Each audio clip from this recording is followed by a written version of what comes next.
The Effective Executive. Peter F. Drucker. The Definitive Guide to Getting the Right Things Done. Preface.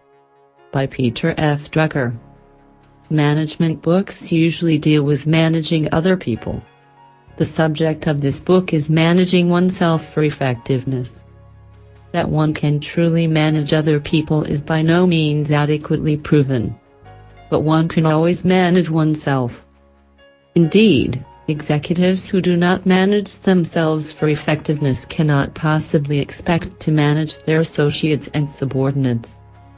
Management is largely by example. Executives who do not know how to make themselves effective in their own job and work set the wrong example. To be reasonably effective, it is not enough for the individual to be intelligent, to work hard, or to be knowledgeable. Effectiveness is something separate, something different. But to be effective also does not require special gifts, special aptitude, or special training. Effectiveness consists of a small number of practices. Effectiveness as an executive demands doing certain, and fairly simple, things. It consists of a small number of practices, the practices that are presented and discussed in this book. But these practices are not inborn.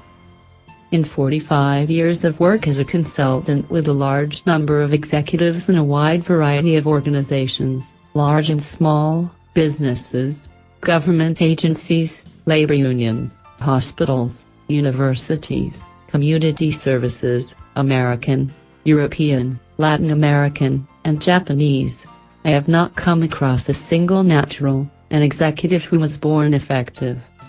All the effective ones have had to learn to be effective. And all of them then had to practice effectiveness until it became habit. But all the ones who worked on making themselves effective executives succeeded in doing so. Effectiveness can be learned, and it also has to be learned. If you are an executive, you are paid for results. Effectiveness is what executives are being paid for, whether they work as managers who are responsible for the performance of others as well as their own, or as individual professional contributors responsible for their own performance only. Without effectiveness there is no performance, no matter how much intelligence and knowledge goes into the work, no matter how many hours it takes. Yet it is perhaps not too surprising that we have so far paid little attention to the effective executive. Effectiveness is the ability to survive. Organizations, whether business enterprises, large government agencies, labor unions, large hospitals, or large universities, are, after all, brand new. A century ago, almost no one had even much contact with such organizations beyond an occasional trip to the local post office to mail a letter. And effectiveness as an executive means effectiveness in and through an organization. Until recently, there was little reason for anyone to pay much attention to the effective executive or to worry about the low effectiveness of so many of them. Now, however, most people, especially those with even a fair amount of schooling, can expect to spend all their working lives in an organization of some kind. Society has become a society of organizations in all developed countries. Now the effectiveness of the individual depends increasingly on his or her ability to be effective in an organization, to be effective as an executive.